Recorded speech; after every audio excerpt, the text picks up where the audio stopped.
Στο δεύτερο ημίχρονο μία ομάδα υπήρχε μες στο γήπεδο και αυτή ήταν Όφη, πλήρης απεκράτηση.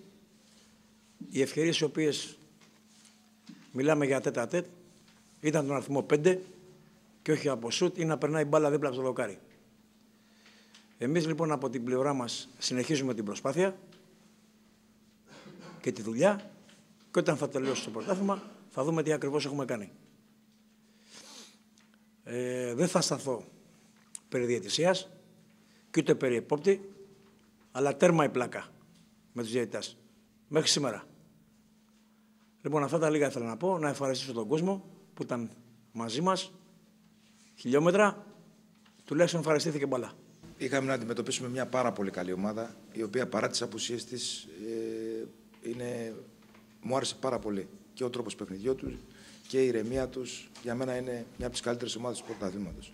Από εκεί και πέρα, να δώσω συγχαρητήρια στα παιδιά γιατί έκαναν πολύ μεγάλη προσπάθεια.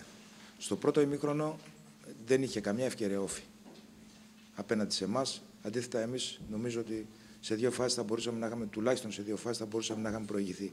Από εκεί και πέρα, το δεύτερο ημίχρονο, σίγουρα Όφη ήταν καλύτερος από εμάς. Αγχωθήκαμε και αφού στο δεκάλεπτο του δεύτερου ημιχρόνου δεν μπορέσαμε να πετύχουμε κάποιο τέρμα σε μια-δυο μικροευκαιρίες που κάναμε, τα πράγματα γίνανε δύσκολα για μας, γιατί και ποιότητα έχει Όφη και μπορούσε να κρατήσει την μπάλα και να έχει επιθέσεις με ορθολογικό τρόπο, κάτι που είναι δύσκολο να αντιμετωπίσεις. Και αυτή τη στιγμή η ομάδα μου δεν είναι στην κατάσταση την ψυχολογική να μπορεί να διαχειριστεί τέτοια παιχνίδια.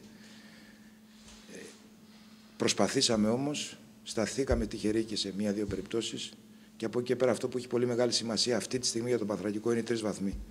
Φαντάζομαι ότι εσείς που παρακολουθείτε περισσότερο την ομάδα σίγουρα έχει κάνει καλύτερα παιχνίδια από το σημερινό, αλλά δεν έχει πάρει τους 3 βαθμούς. Κρατάμε αυτό και κοιτάμε το επόμενο παιχνίδι.